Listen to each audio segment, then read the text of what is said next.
الباب كويل حدي kadib markuu arkay inaysan quraac aysan weli samaynin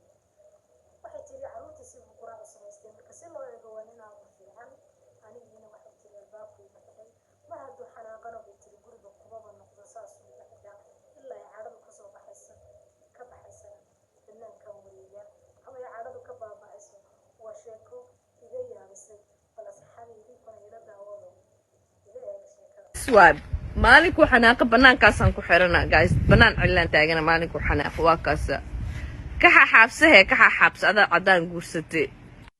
marka Soomaaliya tala keena maxaan sameeyaa banaanku igu soo xiro u jeedin en banaankaana u soo baxa xoogaa leera qaadatidaas dhaay ka bacda quraacda akrisid saaxiibka markuu soo kaco arkay ilmiyo wili quraac cunin albaabku qab igu siistay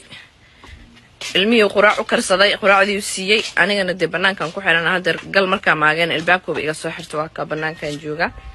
maxaa sameeyaa idinka linka rabaa talo marka banaan cilaan taaganahay u jeedaan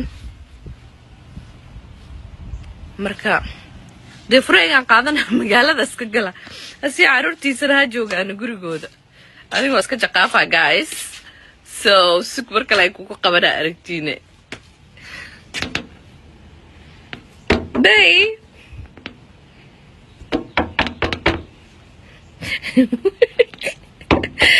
wali dhageysanaya adag ku talaawna banaanka maxaa ku bixi marka hore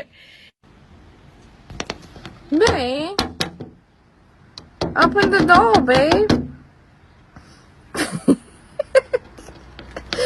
markaan idhaha cadaan ha guursanina dada iga malaynaysa waa kaasaahe inaad soo daawateen oo dhammaantiin aad yaabateen anigu hortiin baan yaabaye idinkuna ila yaaba asxaabay dhibaatooyinka ay leedahay ragga ajaanibka oo la guursanayo waa dhibaatadaas waa dhibaato aad u